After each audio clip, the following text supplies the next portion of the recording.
আসসালামু আলাইকুম। দাঁড়া হয়েছে কি সুন্দর, এগুলো লাল দাঁড়া। এই দাঁড়াগুলো বলে ভালো, এগুলো কিছু বিশ্ব রকম। আমি আগে যে দাঁড়া বুনতাম ওগুলো সাদা দাঁড়া, এগুলো ছোটো থাকলে পাইকে যায়। এইগুলো বলে শুনছি আর কি যে সহজে পাকে না, তাই বুনছিলাম না। আর এই যে বেগুন গাছ লাগাইছিলাম, আর এই যে মাছার নিচে যে লাগাইছিলাম সেগুলো এই যে ছোটো ছোটো পড়ে গেছে। এটা পরিষ্কার করে দিতে হবে, পরিষ্কার দেওয়ার সময় পাইনি। আর এই যে বড় হয়ে গেছে এগুলো সব এই যে ফুল আসতেছে, জালি আসতেছে, কিন্তু এই জঙ্গল পরিষ্কার করা নেই। এই লতা, এই যে লতাগুলো এগুলো বাইরে হয়েছে আর কি না, কেমনে বাইতেছি যে গাছ একবারে কাশি নিয়ে আসতে হবে। কাশি নিয়ে আসে হ্যাঁ পরিষ্কার করে দিলে এখন বেগুন ধরার সময় হয়েছে। আবার এই যে পকি খাই দিছে, এই যে ভেঙে ই করে দিতে হবে। ডোকা সিদ্ধি করা পোক আর কি, একদম পোক আছে দেন না ঘুরাইতে কেমন উঠছে, এগুলো ছিঁড়ে ছিঁড়ে ওগুলো পরিষ্কার করে দিতে হবে। আচ্ছা দিব অনেক সময়। ধুন্দল ছিঁড়া হয়েছে 2-3 দিন, অনেকগুলো করে ছিঁড়া হয়েছে, না বাড়ি আসতেছে। এগুলো এখনও বড় হ্যান নাই, আর 2-1 দিন পরে ছিঁড়া দেবো অনেকগুলো আরও মনে। এই যে যেমন এই যে আরও তো থাকার কথা, অনেকগুলো তো দেখছিলাম ছোটো ছোটো। ওই যে এটা এখনই ছিঁড়া দেবো, নাহলে ইয়ে যেত বাড়তে যেত এটা। আরও আছে কিনা ওই যে এটা দেখি নেই এখন হয়েছে, তার কারণে বাড়তে গেছে গা। এই যে ডেগু আছে, ডেগু আছে ডেগু, এদিকে ধুন্দল আরও আছে কিনা, আরও আছে ছোটো ছোটো ওই সাথে যে দেখলাম ছোটো। এমনি মনে আগে ডেগু দিছিল, জঙ্গলে গেছে গা কচু দিয়ে। আবার এই যে লতা পাইতেছে, এই জাংলায় লতা পাওয়া দেওয়া যাবে না। এই যে ডেউকে ডেউকে ওই দিকে আরও আছে না, এটা আরগুলো ওই যে বাড়তে গেছে। এই যে জাংলায় যায় ধরছে,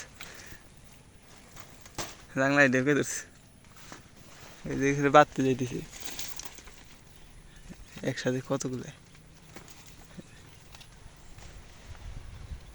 আবার এই যে 2টা 3টে নেই।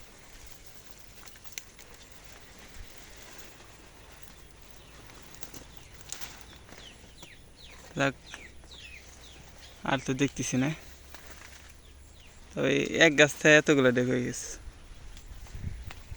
না, এক গাছের ডেকে। ওই দিকে আরও আছে, ওই দিকে থেকে নিয়ে আসি। এই যে ধুন্দল, এই যে এই বুঝে যেতেছে ধুন্দল, এই যে এটা লুকাই থাকে পাতলার নিচে, দেখা যায় না। এই যে এটা বাড়তে গেছে গা, এটা নারী করা যাবে না, থাক বেছুন হোক, জাত যখন ভালো। ধুন্দল গাছে যে কিরম পাইছে,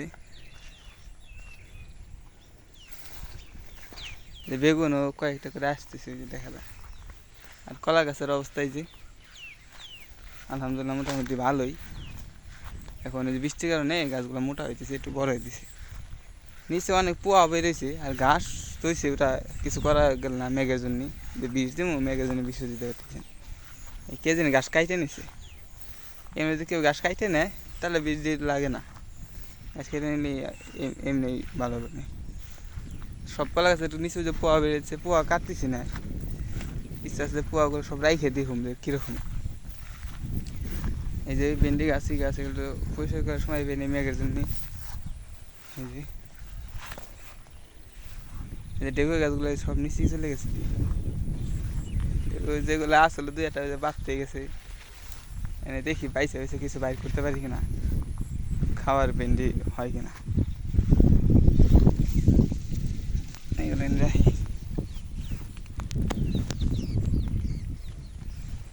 গাছের যে অবস্থান পাড়া দিতে এটা করে সাপ টাপ থাকে, খাওয়া তো যায় না। এই যে এটা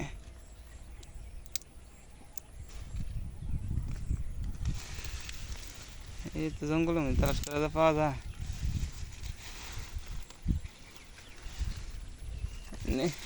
দেখবে তালাশ করে পাওয়া যাবো। কত পড়ে গেছে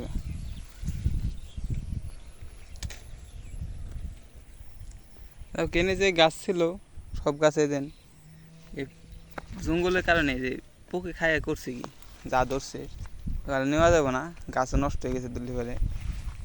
এই 2-3টা পাইলাম, কিন্তু ওই এক গাছেই যেটা পাইছি এক গাছেই পাইছি, এক গাছে অনেকগুলো পাইছি। যাক কয়দিন আগে আবার নিয়েছিলাম, দেখা যাক এই করে নিয়ে যাই। ধুন্দল নেওয়া হয়েছিল পরশু দিনকে, এই জন্য নাইকে এখন আছে যা ছোটো ছোটো। কলা গাছের অবস্থায় যে, আর ওই কলা গাছ তো কাই নাইছে কত ওই দিকের খেতে, ওইটা এক সময় দেখামো। যাই হোক আজকের জন্য এই পর্যন্ত। আল্লাহ হাফেজ, ভালো থাকবেন।